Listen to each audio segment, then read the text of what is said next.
आते मैंने सोचिए चले ना 1 महीने के अंदर ही मैंने तोहफा दे देना वो आपको बड़ा जबरदस्त। जो बदामी बाग वाला है ना जिसने मेरे साथ ड्रामा किया, पता है ना, नाम ना नहीं, जैसे तेरे बेटा भी दोस्त है। कौन हो? तेरे पापा का दोस्त कौन है जो मुझे पकड़ के ले गया? तो मैं सारा प्लान कर लेता, लड़के भी तैयार कर।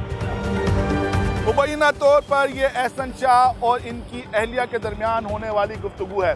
आइए पहले सीनियर सहाफ़ी नईम हनीस के पास चलते हैं जिन्होंने ये खबर ब्रेक की है और इनसे चलकर जानते हैं कि ये ऑडियो कॉल किसने लीक की है और क्या एहसन शाह लाहौर अंडरवर्ल्ड का डॉन बनना चाहता था और वो कौन लोग थे जो जेल में बैठे एहसन शाह को सपोर्ट कर रहे थे।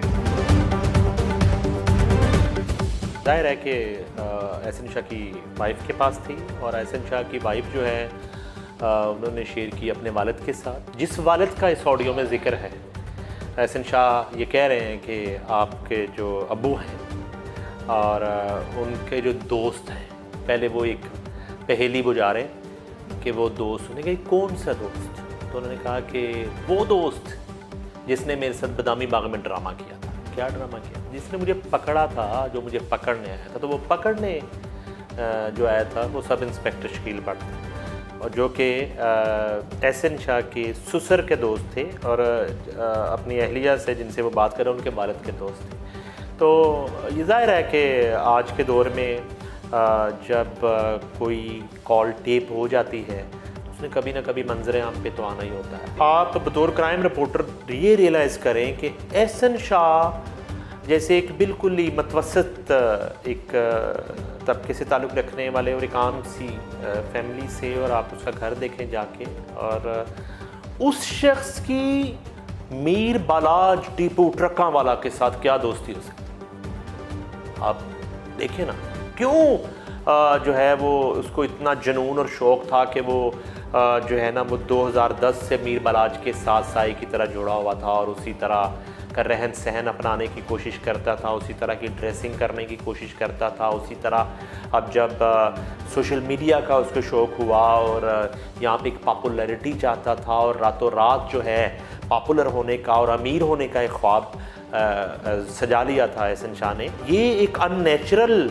अलायंस था। ये कोई आप अगर इस ख़ानदान की बात करें, बिला ट्रका वाला और उनके फिर वालिद और उसके बाद आरिफ अमीर टीपू ट्रका वाला और फिर मीर बालाज टीपू और मसब अमीर मसब टीपू और अमीर फ़ातेह, और ये पूरा एक ख़ानदान है। और ये पाकिस्तान बनने से पहले ये ट्रांसपोर्ट का कारोबार करते थे इस खित्ते में, इनके बड़े, और एक जिसको आप कहते हैं कि पैसे की रेल पेल और एक रिच ख़ानदान है। ये तो हो सकता है कि एहसन शाह जैसा कोई भी शख्स उनका एक जो है गार्ड की हैसियत से साथ चलता हो या एक मुहाफ़िज़ की हैसियत से साथ चलता हो, लेकिन अगर आप बात करें बराबरी की सतह पे एक दोस्ती की बात करें तो वो एक अननेचुरल सी दोस्ती थी या नेचुरल सा, और ये एहसन शाह का एक शौक़ था।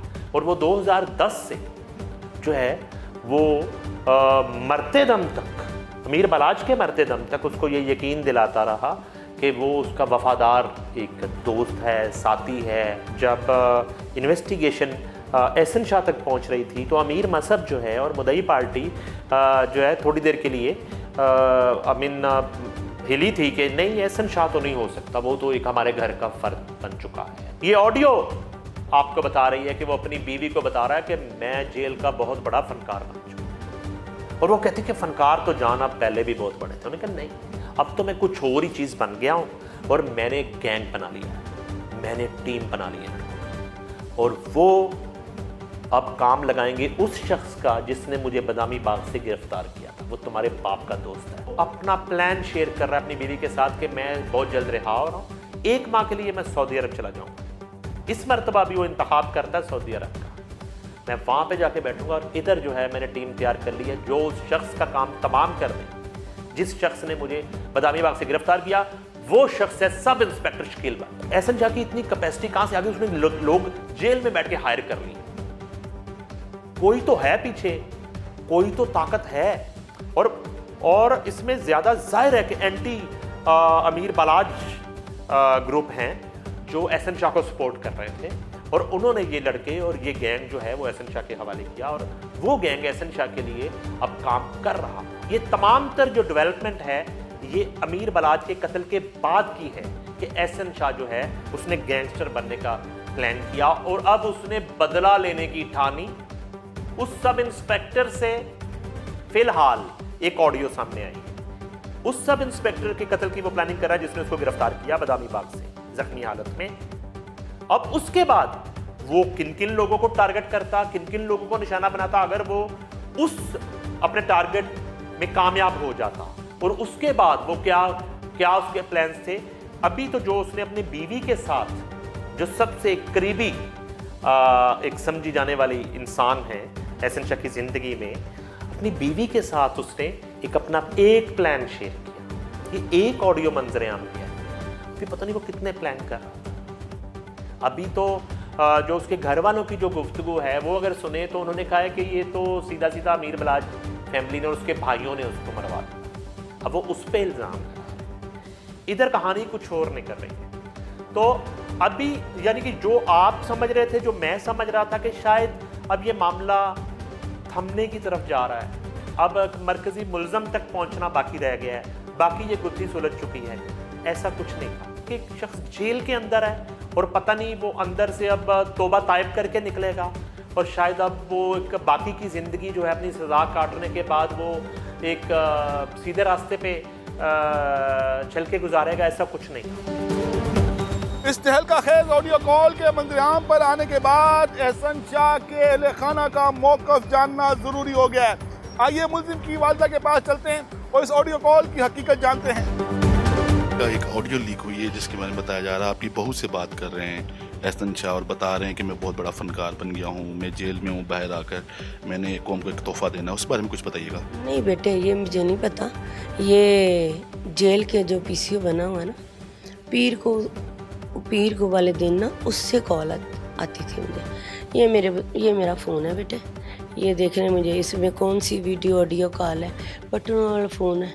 मैं ऐसे रख के बैठी रहती, यस करना है तो मैंने फटाफट अपने बेटे का फ़ोन सुन लेना। आपकी बहू कहाँ है? मेरी बहू के ना अपने मैके चली गई है, वो कह रही मैंने अपने मैके में इज्जत करनी है। अच्छा माँ जी, ये बताइएगा कि बताया जा रहा है ये जो ऑडियो लीक हुई है आपकी बेटी की आवाज़ है, पहले तो ये बताइएगा। मैंने तो पहले बेटे इतने ही तकलीफ में हूँ, मैंने कुछ देखा नहीं कुछ सुना। मैं कुछ देखूं या सुनूं ये ना मेरा दिमाग ज़्यादा देता है ना मेरा दिल। अच्छा माँ जी, क्या आपको ऐसा लगता है कि आपकी बहू के पास ये रिकॉर्डिंग थी, उसने अपने वालिद साहब को दी, जो पुलिस अफसर है, उसकी आपके समधी के साथ बड़ी अच्छी दोस्ती थी, क्या आप ये समझती कि आपकी बहू ने लीड की है? ये मुझे पता है कि उनका बाप एक अच्छे दोनों दोस्त थे, पर ये नहीं मुझे पता बेटे कि ये क्या मामला है। अपील है कि मेरे सैयद अली रज़ा को बचाया जाए, बस मेरे बच्चों को तोहफ़्फ़ुज़ दिया जाए। हमें भी थ्रेड है बेटे, हम बैठ के घर आराम से अपने बच्चे का सोग नहीं बना सकते। अब ये देख ले एक माँ कितनी मजबूर है। मेरी सबसे अपील है कि हमें तोहफ़्फ़ुज़ दिया जाए। हम ना कभी दुश्मनदार थे ना हमारी दुश्मनदारी थी। इसको शौक था बड़े बड़े लोगों से मुलाकात करने का, इसका अलकाब अपने बाप की तरह वसी था। बाकी मेरे को बच्चे कभी बाहर ही नहीं निकले, हम भी कभी बाहर नहीं निकले बेटे। अच्छा माँ जी, ये कहा जा रहा है कि जो एहसन शाह था वो लाहौर की गद्दी, आप समझ नहीं बात कि कोई वो लाहौर का जो अंडरवर्ल्ड चल रहा है उसमें एक मुकाम हासिल करना चाहता था। बेटे लाहौर के अंडरवर्ल्ड तो मुझे नहीं पता कौन कौन है, ये मैं तो बलाज वगैरह कोई जानती थी, इसके साथ ही इसकी दोस्ती थी। अब ये कह ही जाएं कि किसी ने गद्दी संभालनी थी, किसी ने उसकी गद्दी संभाल, चले अगर ये कहते गद्दी संभालनी थी तो बलाज के मंडे के बाद एहसन को गद्दी दे दी। मुझे बताएं ना, कत्ल तो वो भी हो गया, कत्ल तो ये भी हो गया, अब दरमियान में बताएं मुझे कत्ल करवाने वाले कौन है? गद्दी तो उसको मिलती ना, ये इसको छोड़ देते, फिर मैं समझती कि लो भी गद्दी के लिए इसने किया। बेटे वो बेगुनाह है, वो बच्चे 14 साल से ऐसे थे उनमें से सुई नहीं निकलती थी। वो बच्चे बहुत दोनों बीबे थे, अल्लाह दोनों को करवट करवट जन्नत नसीब करे। अपने बेटे के आखिरी अल्फाज कान में गूंज रहे हैं,